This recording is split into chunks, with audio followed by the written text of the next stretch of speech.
Welcome back to our weekly show where we just come on here and answer your real estate questions and talk about real estate.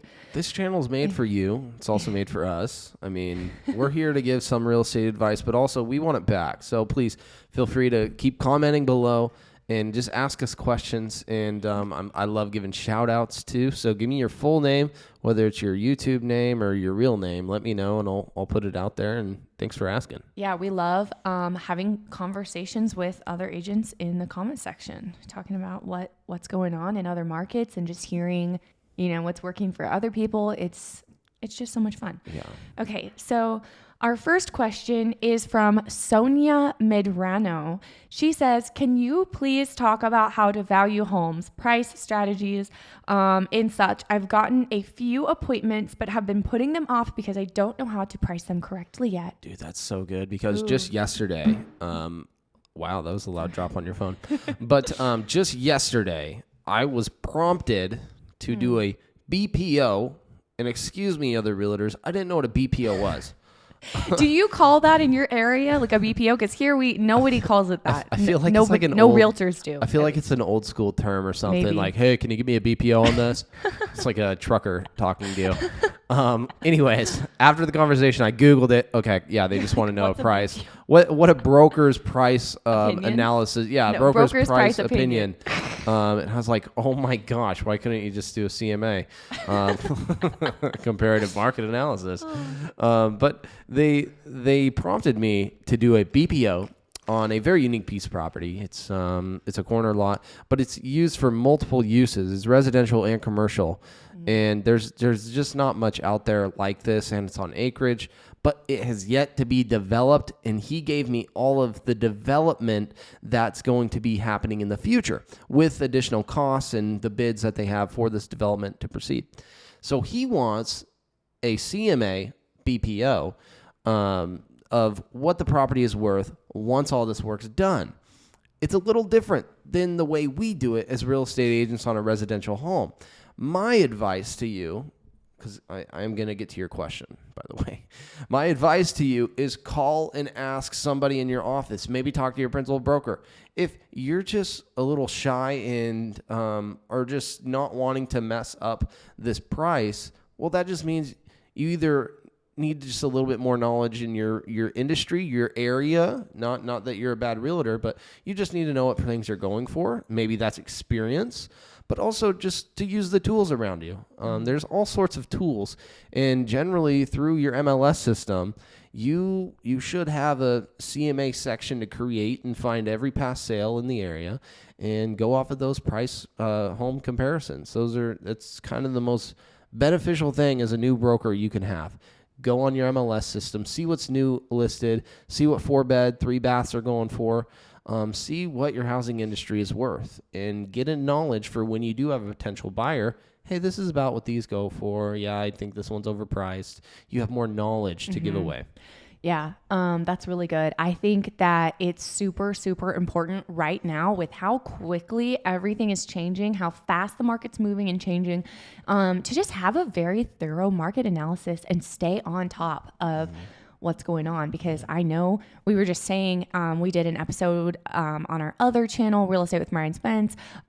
Go subscribe over there if you haven't already. Quick plug. But we just did a show over there and we were talking about this, but we were saying that I know for me, at least in our market, the offers that I was writing 3 weeks ago are very different from the offers I'm writing today. And that's such a short amount of time to have that drastic of a difference in what you're seeing get accepted as far as offers go. And so just knowing, what things are selling for is so important.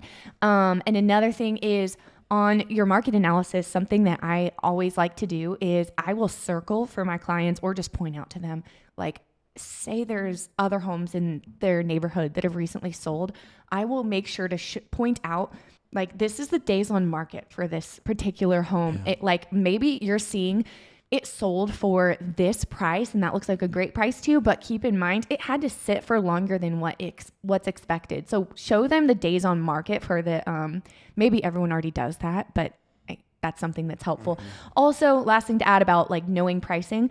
If you're newer, like I would just start previewing houses, set up showings or just go look at vacant houses that are on the market. Cause then you'll really start to get a feel. Just do like a couple a week and you'll really start to get a feel for what things are selling for. Because you're actually going into them and seeing neighborhoods. And you can also use other brokers around you as a tool. Often I get phone calls about our listing or even past sales. Oh, yeah. Hey, Spence, did that close at that sales price? I'm listing one down the street. How was the activity on it? You know, so you can do those same exact things. If you have a listing, upcoming listing in a certain area, look at that neighborhood. What's the last sale in that neighborhood that's comparable to the home you're wanting to list? Call that broker. Ask them questions. Hey, how'd the selling process go on it?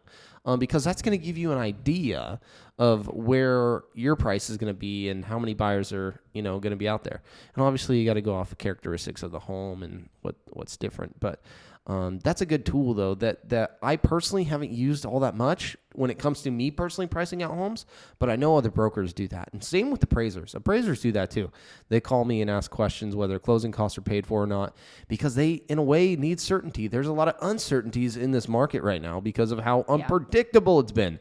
And our job is to be on top of it and just ask questions. So use your sphere around you. And us as brokers, we are a community, and we need to actually be more familiar with each other and be open and able to ask questions and have good relationships. I'm really big on relationships because in a weird way, those get the deals closed.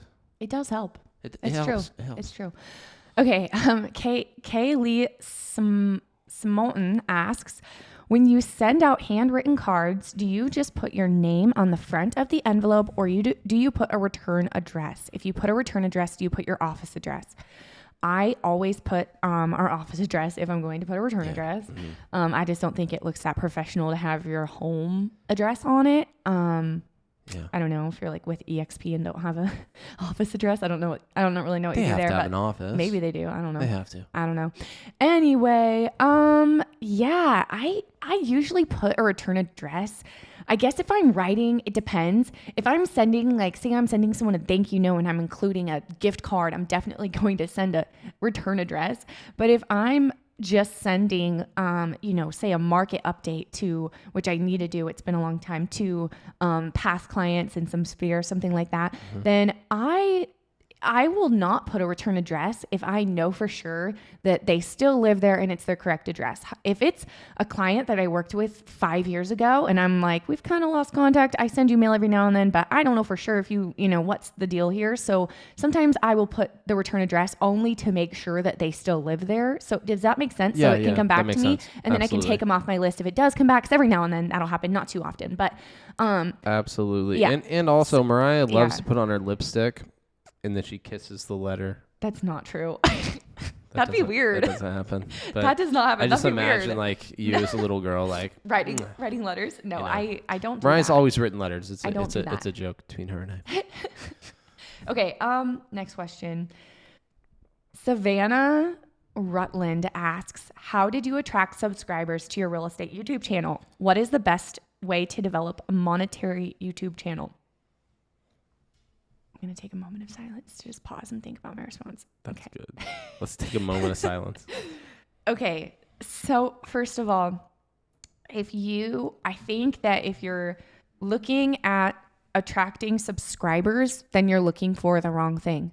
Because I think as a business owner, as a small business owner, you can get very confused with vanity metrics like subscribers versus actual clients. Because there's a lot of people out there who have, let's just use like a different social media, for example, like a lot of followers or whatever, and they're not making like any money from it. But then there's others that are using it the right way, and maybe they don't have that, but because of the connection, and I'll talk about that in a minute, they're making a ton of money just from like one app, those apps alone, if that makes sense, one social media platform. So for YouTube specifically, I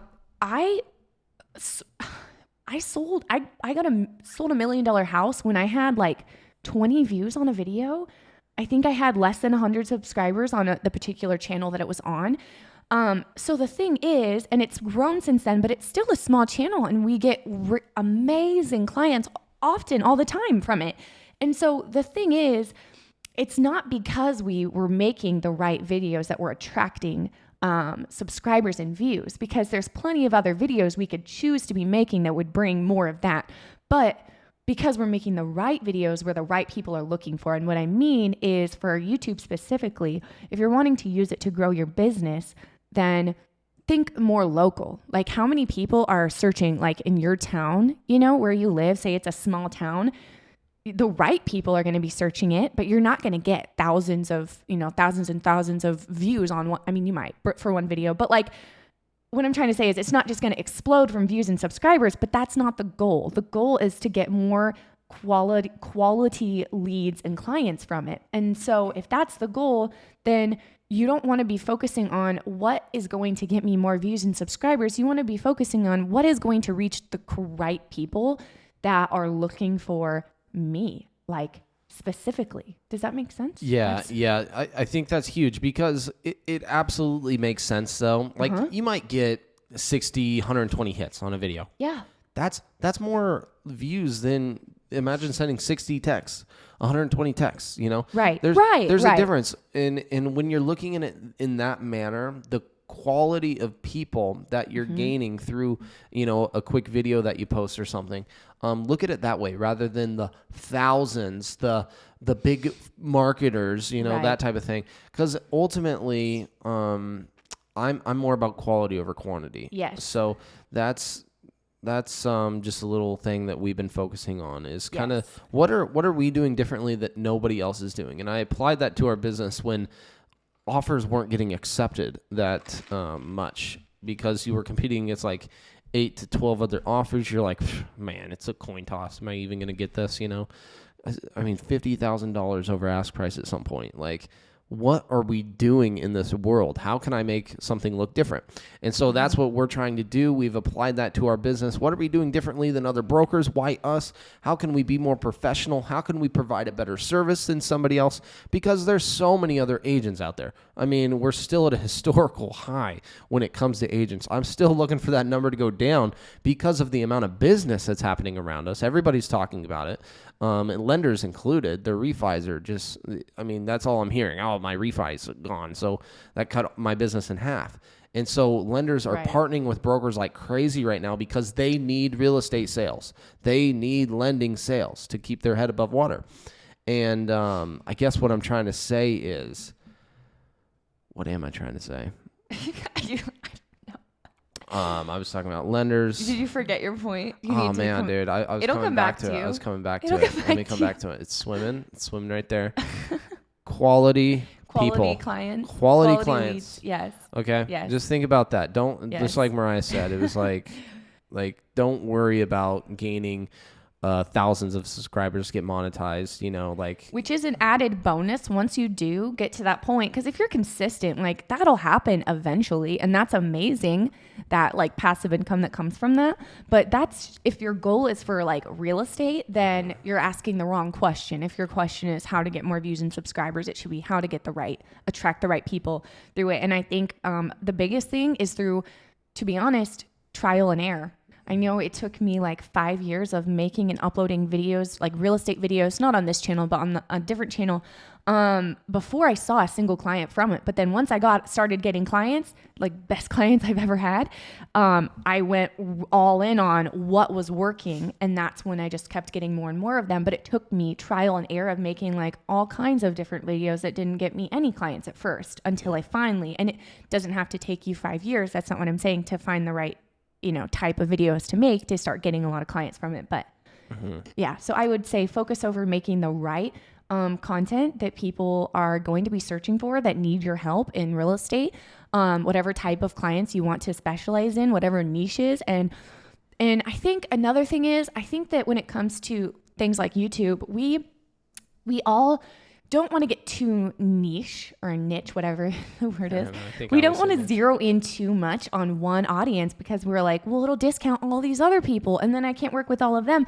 But that's the thing is as well, when I got more like niched down on a very small specific audience of people, even though like, yeah, you'll get less views. There's going to be less people like looking at it. You're going to get the right people calling you, because if you're just making videos for everyone, that's not what's going to get you clients. You need to be like as niche as possible. So whatever that is for you, if it's like, you know, like riverfront property or condos or rentals, if you do that in your market first, like whatever it is, or a certain town, and whatever it is, the more niche you can be, the better, in my opinion, when it comes to getting clients. Mm-hmm. Yes. Okay. That was a long answer. That was. Okay. Michaela Caroline asks, when you send the for sale by owner video, is that the first touch or do you call them and then send it? That's generally been my first touch. Did we already answer that? Maybe. I feel like I'm having deja vu right now. I'm like, Maybe we have been talking about kind of how I've been doing a little bit more video. Yeah, you can go ahead and talk about that. Talks. But just this weekend, I get a come list me call. We're in Sun River, and beautiful little resort area in the Bend area here in Oregon. And I get a call saying, "Hey man, I think I'm ready to list. I need to get a quick down payment on my property I'm purchasing, and I need this house to sell." And he's for sale by owner, and he's for sale by owner for like 7 days. Calls me, and I ask him, because for whatever reason I didn't save his number, so it's just a random phone call. And so I end the call with, "Hey, just out of curiosity, how'd you find me? Just because I like to know, where you're coming from." "Oh, you sent me a text message, and I watched your video, and you just seem like a normal dude." So it was like he knew me already, and I listed his house 2 days later, and we're already getting hits on it, and probably accepted offer in 5 days from now. So that's awesome. Yes, first point of contact, I literally copy it into my notes, and I get an email notification from Zillow. That's how I'm doing it right now. And I just go directly from my email to Zillow. I open it up, copy paste their phone number, text them the link. So you're texting. Mm-hmm. So say there's like someone has a list of for sale by owner numbers. You could just go down the list and text them this video, and you upload the video just so people know. You upload the video to a separate YouTube account that we do not post anything on, because it can mess with your like analytics and the back end and stuff if you are like actively posting on it for the public to see. So he has a separate account that we post actually home tours on, but they're all on unlisted, which means it's different from private. It's where you can only view the video if we send you the link. So it's not public for anyone to see. So there's no videos that anyone can see unless we send them the link. So he posts on that specific channel this video that's unlisted, so the for sale by owners only can see it when he texts it to them. And he texts them the link to that, because otherwise you're going to have so much storage in your phone. Because you learned that problem. Yeah, I learned that quick, because I was doing straight video, and I was like, man, my phone storage is getting racked up. Because ultimately you want to save these numbers though for the follow-up. Right. So when an alert comes in, you go into your texts, because I have a Mac and everything's just saved in conversation. And if I've already texted them, oh, cool, I can do another point of follow-up, and the conversation's already there as a reminder, and it just keeps it really organized, and I've been loving it.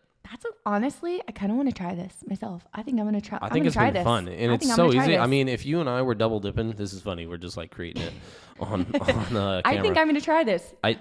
Seriously, do it. I mean, it's Zillow, so it's like so easy. You can just go do a perimeter search for sell by owners, email notification. Right. It's in your email every day. When there's a price reduction, boop, I open it. Hey, I just saw you did a price reduction. So you send them this video link, and then do you like follow up with them, or what's the follow up look like from there? No, because in the video, that's it. In the video, that's it. Because I'm explaining, hey guys, I understand. I'd be doing the same thing if I were you in this type of market, but sometimes it doesn't work out. And after 14 whatever days it is in your area, being done with being for sale by owner, I want to make sure you know me as a resource, and something like that. It's like a 35-second spiel, and it's and you don't follow up. No pressure. I follow up weekly. Yeah, but like with another video, or do you call them? No. I'll pick or choose that week. I'll be like, okay, I'm gonna call them based off the conversation I see that's saved, or I'll just send another text. I've been noticing more people like texts. Really? Honestly. So some have you like some of them not even spoken on the phone with? Like you've Yeah. only video, texted, whatever. Yeah. Oh, interesting. Yeah. And I've set appointments just through text. Never have called them, and that's it. If I need to know more information going into like the listing appointment, then I'll call them and ask about their home, and just so I can gather more information from them, so I can come prepared with a good sales price.